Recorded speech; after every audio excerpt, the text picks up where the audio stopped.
थाब लावोमोन खिन्थु रावबो मानसिया गावनि गार्लफ्रेन्डसो फैनायाव बरिं नाङालै बे मानसियासो सियायो whatever नायनोबा सिगां Hey guys, खुलुमबाय नोंथांमोनखौ आंनि गुबुन मोनसे गोदान भिडिअ बरनाय बावहरनाय थाबाय स' दिनैनि भिडिअआ जाहैबाय दिनैनि भिडिअआ दिनैनि दिनावहाय 6 नभेम्बरावहाय जोंनि सेकेन्ड एनिभार्सारि डे स' बेखौनो आं माने सेलेब्रेशनथ' बिदि गैला अब्लाबो जा एसे आउटिं थांनो नागिरदों जोङो बाहेरावहाय स' बेखौनो नोंथांमोनजों शेयार खालामनो थाखाय आङो नाजादों जा एसे हायो स' नोंथांमोना जुदि आंनि भिडिअखौ नायनो इन्ट्रेस्टेडब्ला नायलांबाय थादो ना मा होनो थुदो बिदिब्ला आंनि भिडिअखौ स्टार्ट खालामनोसै चलो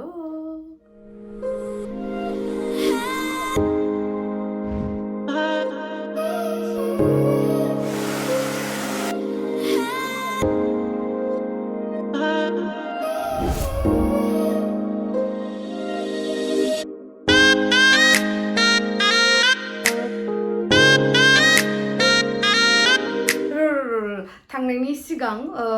आंहा जे चिकेन पक्स जादोंमोन ना स' बेयावहाय मोखाङावहाय गोबां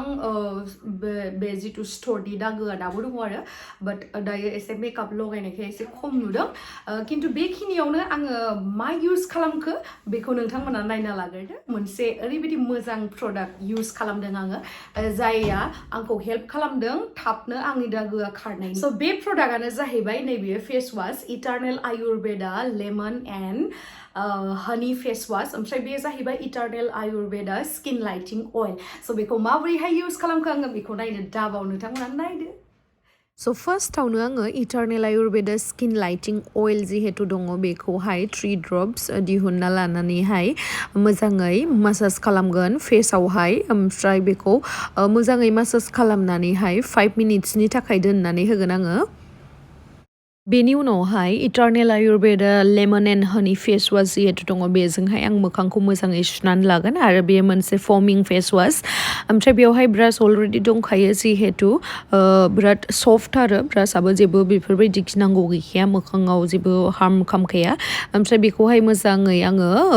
दैजों सुनानै लानोसै ओमफ्राय नोंथांमोनाबो नायनो हागोन नै माने रिजाल्टआ बिराद मोजां फैदों आरो दायो आंनि फेभरेट ब्रेन्ड जानानै दङ बियो बिराद मोजां आरो नोंथांमोनाबो इउज खालामनो हागोन आरो आसा खालामो आङो नोंथांमोनाबो बे प्रडाक्टखौहाय डिसक्रिपसनावहाय लिंकआ होनाय दङ स' बेयावहाय थांनानै अर्डार खालामनो हागोन आरो मोजां मोनसे ग्ल'यिं स्किन मोननो हागोन स' आसा खालामो आं नोंथांमोना थाबैनो आंनि डिसक्रिपसनाव होनाय लिंकआव थांनानैहाय अर्डार खालामगोन होननानै आंनि आउटफिटआ दिनै ब्लेक कालारनि गानदो ब्लेक कालारखौ गानोबाथाय एसे स्लिम नुयोना ओमफ्राय आंनि फेभरेट पर्पल बेग दा उनावहाय देखायगोन आङो लावदुमखौ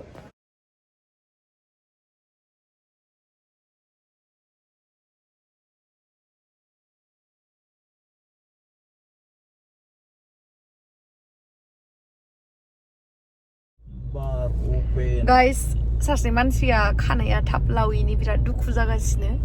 खानायखौ सिनना लानानै दुखु जादों ना खानाया लावैनि हा थाब लावनाय नङा खानाया इमान मोजां हेयार काट दंमोन जेबो नङाना खानायालाय दसेनो फैफिनखागोन ओमफ्राय 2 माससो नांगोन नामा ओरैनो बेनि खानाया बिराद थाब थाब लावोमोन खिन्थु रावबो मानसिया गावनि गार्लफ्रेन्डसो फैनायाव बरिं नाङालै बे मानसियासो सियायो whatever नायनोबा सिगां रावबो मानसिया गावनि गार्लफ्रेन्डसो फैनायाव बरिं नाङालै बे मानसियासो सियायो whatever नायनोबा सिगां ओमफ्राय दा जोंहा जेबो प्लेनिं गैया आरोना दिनैनि दिनाव जास्ट ओरैनो जोङो फैबाय ओमफ्राय फैनानै मा होनो मुभि नायनो थाखाय लावदुमा लाइफआव खेबसेबो नायफेराखैना मुभि बाट ओरैनो फुजाफोराव बेबायदि पर्दा सरदायाव देखायो पर्दा ना मा होनो मिथिया बेफोराव देखायनायाव नायबाय आरोना खिन्थु बै माने हलाव नायफेराखैनो आरो बियो नायबाय हलाव माथो नायाखै होननो नों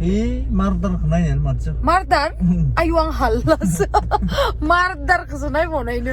इफोरखौ नायो दिनै जोङो सुरियाबानसि ना मा मुभि मोनथाय मोजां नायाखै आङो अनलाइन बुक खालामनो नागिरबाय फुल गोजा ओमफ्राय दा थांनानै रायलायहैनो नायनोसै मोनोना मोना नायनोसै आरोना गाइस नै दिनै मा मुभि नायनो थांनो नागिरदों बेखौबो मिथिबावा दे इसोरो बा मिथिबाय अनजनायालाय आं मिथियालै मिथिया जालायबाय सुरियाबानसि बन्सि बन्सि बन्सि पंछी पंछी पंछी ऊर्जा रे पंछी ऊर्जा ये जि मोजां साजायदों माथो ना वाव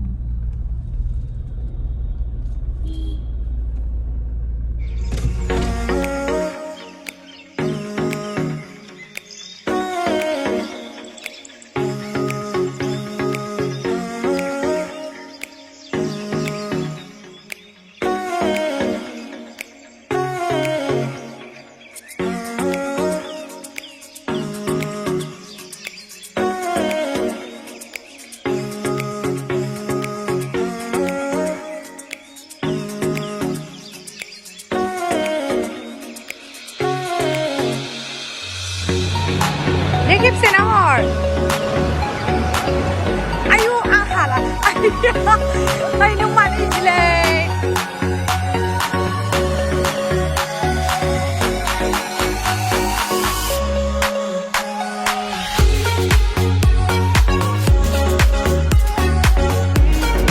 आयु खानायखौ माबोरै सानदों आंनिखौ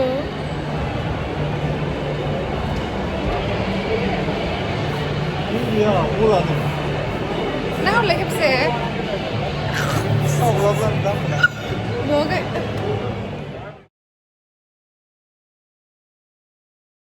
स' आं अलरेडि अनलाइनाव नायखादोंमोन नालाय बुकिं गोजामोन आरोना गोजौनि सिटफोरा ओमफ्राय लाकिलि जोङो एसे मिडोलावनो मोनबाय आरो बाराद्राय गाहायाव नङा ओमफ्राय नै पपकर्न लाबाय जोङो ओमफ्राय नाम्बार 4आवहाय मोनदोंमोन आरो ओमफ्राय नै मुभि नायनो थाखाय जबाय ओरैनोथ' गोजौआव जयोमोन सेस जाबाय आरोना मोनासै टिकेटखौनो ओमफ्राय जेने थेनेबाबो नुबाय बिराद हाउसफुलमोन आरो मोनसे गेप्स दोनना होदों ना सिटफोरखौ बेखायनो बिराद माने हाउसफुल जादों आरोना आरो रिलिजआबो दाख्लैसो जादों नालाय बेखायनो ओमफ्राय बे फैनानै लावदुमा ड्रेस चेन्ज खालामबाय आरोना बे ड्रेस चेन्ज दाबो सफैया जोंनिया मम'ज नोंथांमोना सिटि सेन्टाराव फैबाथाय नैबेयावहाय लकेल जिहेतु लकेल फुड्स लिरनाय दङना बेयावहाय नोंथांमोना पर्क मम' जानानै आङो 110% सियर लानानै बुंनो हायो जे बेनि पर्क मम'आ ओरैबायदि टेस्टि लाइक शिलंनि बायदि टेस्ट मोनजागोन आरो बिराद टेस्टि गाइस अनजना मा जागोन चिकेन इनियाथ' चिकेनल' नोंलाय मास लागोन ओमफ्राय चिकेन मम' जानायावहो मानो मास लाबाय थादो मास मान लादो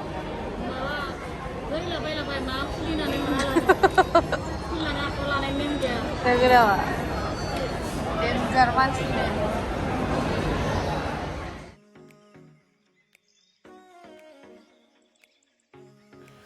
जोंनिया मम'आथ' फैबायमोन ओमफ्राय आगै अनजुनिया मम' जायानो आरो बेना KFC बिराद मोजां मोनो आरो बियो बेनो अर्डारा फैयाखै KFCआव ओरैबायदि मानसि जाखायो खिन्थु नैबे मम' बायदि गोथाव मम' गुवाहाटियाव आं मोनजाफेराखै आरोना बहाबाफोर दङबो खोमा खिन्थु आं बेनि बायसा टेस्टि मम' मोनजाफेराखै ओरैबायदि टेस्टि नोंथांमोनाबो खेबसे ट्राइ खालामना नायलाय ओमफ्राय आंनो कमेन्ट सेक्सनाव खिथाहर ओमफ्राय उनावहाय आङो chicken mushroom spicy soup order खालामबाय आरो मोजां मोनो माने आं सुप लोंनो थाखाय ओमफ्राय आरो आंहा पारफिउमा जोब्बायमोन ओमफ्राय बडि सपनि माखासे 3 अइलफोरबो नांगौ जादोंमोन नालाय आंनो स' लायनो थांदोंमोन आङो बेयावनो गाइस आं बिराद मोजां मोनबाय गोसोखौ माने दिनैनि दिनावहाय जोङो बयबो ज' जानानै मुभि नायबाय आरो बेनो लावदुमजों आंजों फार्स्ट टाइम जोङो हलावहाय मुभि नायनाया आरो ओमफ्राय आंथ' सिगाङावहाय नायबाय बाट लोगोफोरजों नायबाय खिन्थु लावदुमजों बेनो फार्स्ट टाइम आरो ओमफ्राय जोंहा दिनै एनिभार्सारिनि आंबो बेनो गिफ्ट होआखै बेबो आंनो होआखै बाट गिफ्ट doesn't matter ना गिफ्ट होयो होआ खिन्थु अननायाल' थानांगौ आरो ना मानसिनिया बरियासो गिफ्टआलाय मा जेनेबा मालाबाथ' जेनेबा जेबो अकेशन गैयाबाबोथ' ओरैनो होनाय जायो स' आंना मेसेज फैदो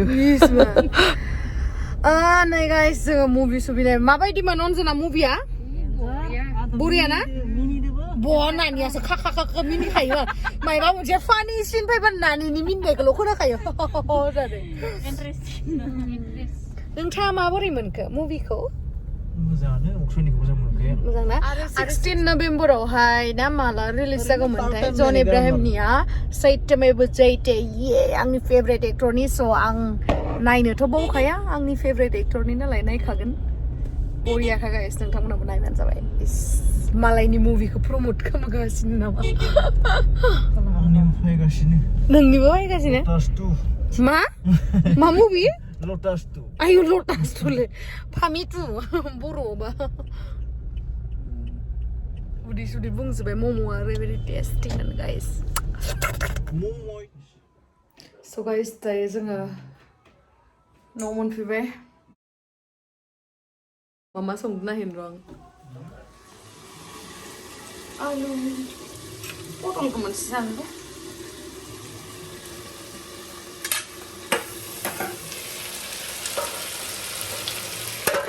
गाइस ओंखाम जाखांबाय ओंखाम जानायखौलाय माथो देखायबाय थाबावनो ना ओमफ्राय नै आङो मेकआप फोनदोंमोन नालाय बहुतखिनि आं बेखायनो बेखौ मेकआपखौहाय आरामै रिमुभ खालामबाय मोखांखौ साफायै सुबाय ओमफ्राय सुनानै दा उन्दुनोसै टाइमाव माने मेकआप जों उन्दुनाङा आरोना बिराद स्किना माने केमिकेलफोर थायोना फाउन्डेसनाव गाज्रि जायो आरो ओमफ्राय बेखायनो आङो भिटामिन सि ओमफ्राय आरो आंनि मयस्चराइजार बेखौ लागायनानैहाय नाइट क्रिमखौ लागायनानै दुब्ला उन्दुना थाबाय स' थेंक इउ स' माच गाइस आंनि भिडिअखौ जोबजासिम नायनायनि थाखाय love you bye bye thank U